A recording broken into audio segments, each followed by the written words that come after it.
दोस्तों ये छोटी सी लड़की सिर्फ एक सीटी बजाती है और देखते ही देखते एक खतरनाक टाइगर उसके सामने आ जाता है। लेकिन अगले ही पल लड़की अपना हाथ घुमाती है और वही टाइगर एक प्यारी सी बिल्ली बन जाता है। यह देखकर हर कोई हैरान रह जाता है।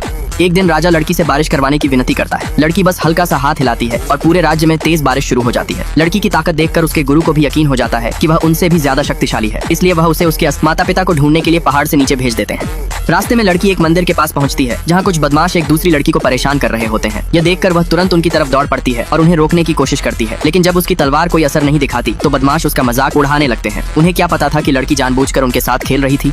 अगले ही पल लड़की जोर से जमीन पर पैर मारती है और दोनों बदमाश हवा में उछल जाते हैं। फिर वह अपने टाइगर को बुलाती है जो कुछ ही सेकंड में दोनों को सबक सिखा देता है। तभी उस लड़की की माँ वहाँ पहुँचती है जिसकी उसने मदद की थी, कि महसूस कर लेती है कि माँ और बेटी दोनों के अंदर कोई काली शक्ति मौजूद है। तभी उस औरत की नजर लड़की के गले में पहने हुए जेड पर पड़ जाती है। असल में कुछ दिन पहले राजा ने पूरे राज्य में लड़की को ढूंढने का आदेश दिया था और उसके जेड की तस्वीर भी हर जगह भेजी थी। इनाम के लालच में वह औरत लड़की को जहरीले फल खिला देती है। लड़की जैसे ही फल खाती है वह बेहोश हो जाती है।